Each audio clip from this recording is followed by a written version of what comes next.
The NeverEnding story was originally a book written by Michael Ende. Michael Ende was a German-born artist and student of anthroposophy. Anthroposophy is the belief of a possible direct connection with the hidden realities and God through inner spiritual work and even merging the inner worlds with the physical reality. His study of anthroposophy explains the immense amount of esoteric symbolism in the NeverEnding story. We're going to be going over the movie. It should be noted that Michael Ende hated the film adaptation of his book until his dying day. And though most would agree that the book is better, it doesn't change the fact that the movie is easy to fall in love with and that it was a childhood milestone for many of us that will never be forgotten. But get the book and read it, or listen to the audiobook. The movie begins with a boy named Bastian, who awakens from a dream and proceeds to tell his materialistic, realistic father about its contents. The father represents material and exoteric belief systems, the left brain, even criticizing Bastian to get your head out of the clouds and plant your feet on the ground. Bastian here represents imagination and creativity, the right brain. The word bastion evolved from the French word bastire, which means to build, and is defined as a protrusion of a fortress to aid the defenders and ward off the attackers. Throughout the movie, Bastian is symbolic of the conscious mind, the observer of phenomena, at first just in the physical world, but eventually in both the physical reality and realms of the subconscious. In the dialogue with Bastian's father, we learn here that the mother has died, and this greatly affects Bastian. On his way to school, Bastian is stopped by 3 bullies, who throw him into a garbage dumpster and call him names. The choice of having 3 bullies can represent a multitude of things. They could be symbolic of 3 vices which constantly plague the conscious mind, like ignorance, greed, and groupthink. After fleeing from the bullies, Bastian ends up in a bookstore in which the old owner stops him from taking a special book.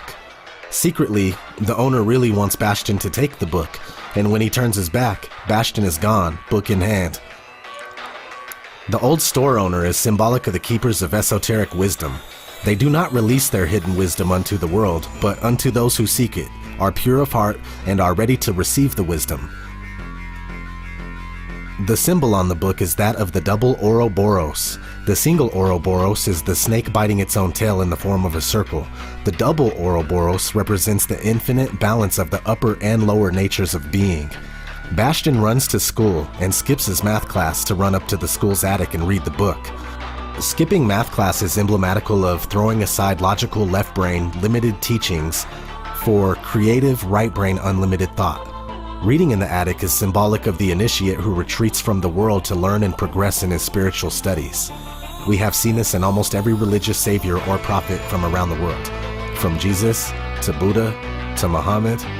We even see it in Batman Begins. Once Bastian begins reading the book, from this point on in the movie, we switch between the book's narrative and Bastian's real-life narrative. In the book, we are introduced to a world called Fantasia. Fantasia is symbolic of the subconscious mind. It represents imagination, creativity, and the astral planes. We first meet a few mythological fantasy-themed characters in the tropical forest. The Mad Hatter, who rides a racing snail, says he's from the west, the direction of the element of water. The Troll and the Bat are from the south, the direction of the element of fire. The humongous rock-biter says he's from the north, the direction of the element of earth. The rock-biter is the first to mention the antagonist in the movie, called the Nothing. The Nothing devours all creation and leaves nothing behind. It is symbolic for the esoteric concept of primitive evil, which is called chaos, Hali or Ain. Chaos wishes to dismantle all of creation back into the infinite. We learn that these 3 characters are heading east to the ivory tower where the Empress lives, the apparent ruler and soul of Fantasia, seeking her help. The East holds much symbolism, some of which include the rising sun, God, Jesus, Horus, light, creation, hope, and birth. The East is also symbolic of the element of air. We are shown a glimpse of the ivory tower, which is lit up with bright light upon a mountain, has a river flowing beside it amongst a lush forest, and is in front of a rising sun. On top of the ivory tower, there's 3 touching circles forming a triangle. This represents a multitude of symbolism, such as the Holy Trinity, the first 3 spheres on the Tree of Life, Kether, Chokmah, and Banah, the 3 symbolic supports of Freemasonry, and the Father, Mother, and Son. Above the 3 circles is a fountain inside of a lotus flower. Above the fountain is a rose. This could refer to a form of the rosy cross or the origin of life. The Empress is not only a tarot card representing fertility, femininity, the giver, and the womb of life, but in Fantasia, she is the ultimate ruler of the realm. In the tower, we learn that a hero named Atreyu is on the way to begin his quest to save the Empress who has fallen ill. A young boy dressed in a garb similar to a Native American's and who looks similar to Bastion enters through the crowd. After being laughed at, he finally gains respect and is told he must divest himself of his weapons and company to succeed in his quest. Atreyu represents the conscious observer of the subconscious realms, the astral planes, and dreams. At first separated from Bastion, symbolic of our lack of control over our dreams and the astral, but ultimately we are both Atreyu and Bastion when we understand and gain control. The quest Atreyu embarks on is emblematical of our search for inner wisdom and ultimate union with God. We must do this by ourselves, without any weapons or armor. Atreyu is given a double Ouroboros necklace to guide him on his journey, the same symbol on the cover of the book. Atreyu rides his white horse off through many different landscapes, symbolic of the endless realms of dreams and imagination. At this point, we are introduced to another antagonist, this time a physical being, Gmork, the evil wolf. The wolf is out to kill Atreyu, symbolic of our own fears and limitations. Atreyu, after unsuccessfully searching the landscapes for the cure, dismounts and walks with his horse through the swamp of sadness. The white horse eventually sinks into the swamp and dies, leaving Atreyu by himself. He stumbles upon a large mound in the middle of the swamp of sadness, who is the Ancient One, who holds the knowledge of the cure. The turtle is allergic to the boy and keeps saying, "I don't care about anything, and what's the point of trying?" This allusion is to the parts of our mind or others who are lazy, pessimistic, or weak, or to the branch of philosophic thought which believes life is meaningless. After telling Atreyu the Southern Oracle knows the cure, he then states she is 10,000 miles away, disheartening the boy. The Ancient One submerges and Atreyu continues through the swamp of sadness, draining his energy and eventually sucking him down below the surface.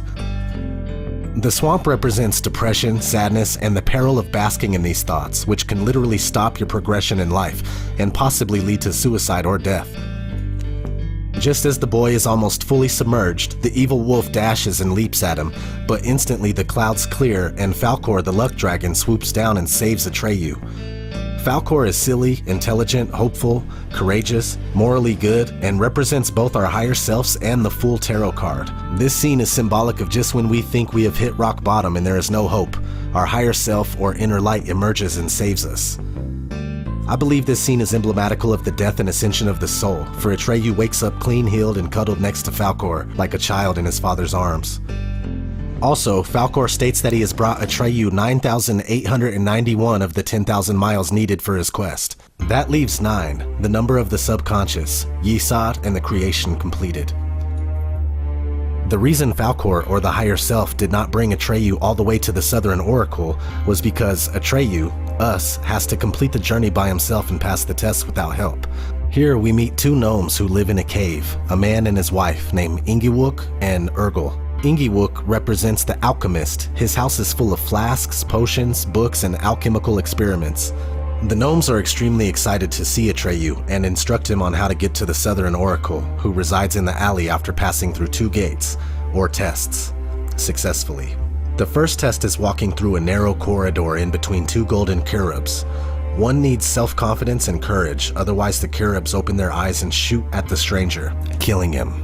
Dead. The cherubs can see directly through one's heart, and we are shown a knight in armor who is skilled trying to pass through, emblematical that even strong physical armor cannot save you if you have a weak heart, or you are fearful. The 2 cherubs and the narrow corridor is the picture on the Moon Tarot card, which is the passageway from the physical life to the higher realms. The 2 cherubs have large wings, each in the shape of a crescent moon, and are also statues on the Ark of the Covenant in the Bible. Atreyu runs into the valley and stops before the 2 cherubs. Ingiwook becomes frightful and doubts him. And even Atreyu begins to fear and doubt himself after seeing the skeleton of a dead warrior. The Kirib's eyes begin to open and Atreyu finally gains the inner strength to run through, just missing the bolts from the Kiribs.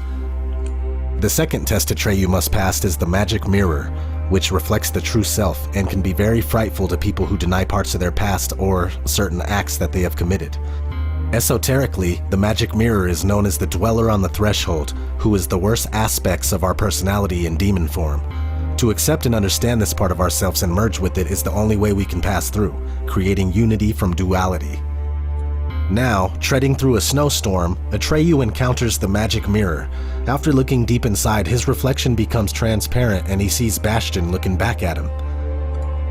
Throughout the movie, effects from Bastion's reality are experienced in Fantasia, and vice versa, hinting at the connection between reality and the subconscious. Bastion is at first scared, but continues reading, and Atreyu walks through the mirror, symbolically merging with Bastion, or in esoteric terms, the consciousness of the physical self is merged with the consciousness of the subconscious realms.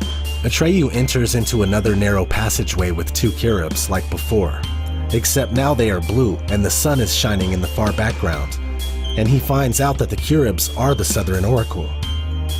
They are symbolic of the secrets of our subconsciousness we may discover through union with our physical consciousness. The Southern Oracle tells Atreyu that only a human boy must rename the Empress to save her. After they tell him the secret, they begin disintegrating.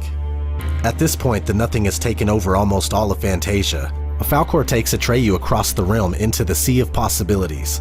Falkor loses Atreyu in the storm and he awakens on the island beach amidst the Sea of Possibilities, without his necklace. In the meantime, Falkor is searching for him. The Sea of Possibilities represents Bana, or the abyss on the Tree of Life, the consciousness and possibility of all. The island is symbolic of Kether, or Chakma, on the Tree of Life. The only way to pass through, or pass the tests of the abyss and Bana, is to dissolve one's ego and merge with the all, defeat one's fears, and reform on the other side of the island. This must be done without the higher self, which is why Falkor is separated from Atreyu at this point. The Nothing has almost completely devoured Fantasia. On the island, Atreyu sees cave drawings of the past, present, and future. This is emblematical of the Akashic Records, a location in the upper realms like a library of all the events, thoughts, and experiences of creation. As Atreyu looks at the drawings, he sees one of the evil wolf. To make things worse, the wolf emerges from the cave behind him. The wolf mocks and threatens Atreyu, but surprisingly gives him some helpful information. The wolf says that he is a servant of the Nothing and helps the Nothing because weak minds are easy to control and dominate. He also informs Atreyu that Fantasia has no boundaries, and that it's made up by people's hopes and imaginations. Then the wolf leaps at Atreyu, but Atreyu stabs him in the heart with a sharp rock, killing him dead. Falkor finds the necklace in the sea and saves Bastion just as the Nothing destroys the island and everything else. Flying through space, Atreyu and Falkor search for the Ivory Tower, and find it floating amidst the ruins. Everyone and everything has been absorbed by the Nothing except the Empress, the Ivory Tower, Atreyu, and Falkor. We meet the Empress for the first time inside her chamber. She is a young girl adorned with the crown, and her skin looks fair, symbolizing innocence and purity. Her chamber is emblematical of the alchemist's bridal chamber, where the union of male and female take place. The chamber is filled with light and Falkor waits outside, symbolizing the higher self cannot help at this point. Bastion, in his reality, realizes that he knows the Empress's name and he must call it out to save Fantasia, but hesitates because his father criticized his imagination, symbolic of mainstream belief against esoteric teachings. Once Bastion gets enough courage, he screams out, "Moonchild," the new name of the Empress. After a screen of blackness, the camera zooms out showing the Empress and Bastion in the dark, and the Empress is holding a glowing grain of sand. This scene is symbolic of the union of male and female producing a child. It also represents the union of conscious and subconscious minds and the great work completed. The Empress says, "In the beginning, it's always dark." The first verse of Genesis should immediately come to the forefront of the mind. She says that in the beginning, only a grain of light is present, and gives it to Bastion. He asks her if the whole journey was worthless, and she responds, "It isn't," and that only through wishing and this tiny grain of sand can the universe be fashioned again. Spiritually, this is emblematical of Purusha, awakening from his slumber and recreating reality through his memory and vision. This emotional scene is the crowning of the Prince Tipperith unto the father's throne, Kether. Bastion is told he has to rebuild Fantasia with his mind, and has unlimited amount of wishes. Next, we see Bastion riding upon Falcor in the physical world, and they chase the bullies into the same garbage dumpster they threw Bastion into. Bastion has become the esoteric magician, the controller of the elements, manipulator of reality, consumer of the great work, and possessor of the wisdom that thoughts and dreams must begin in the subconscious to manifest in the physical world. Now he can do anything and everything. The NeverEnding story is a classic and invaluable film for both the occultist and average person. The symbolism and storyline is so deep, so insightful, and so entertaining that it can be watched again and again without boredom or complete understanding of the symbolism thereof. I have shown how this film expresses symbolism of the Kabbalah, mystic Buddhism, Hinduism, Christianity, Freemasonry, esoteric spirituality, occultism, psychology, philosophy, death, immortality, alchemy and the great work, consciousness, and subconsciousness. Only through uniting the consciousness and the subconsciousness can we complete the great work, enabling us to become master magicians and completely empowering us to understand and control reality and also our life's path. I hope that you enjoyed this video. I am not religious, but I am spiritual. I find myself utterly drawn to ancient knowledge that has been lost over time, and I believe that there cannot be good without evil. But that's another story.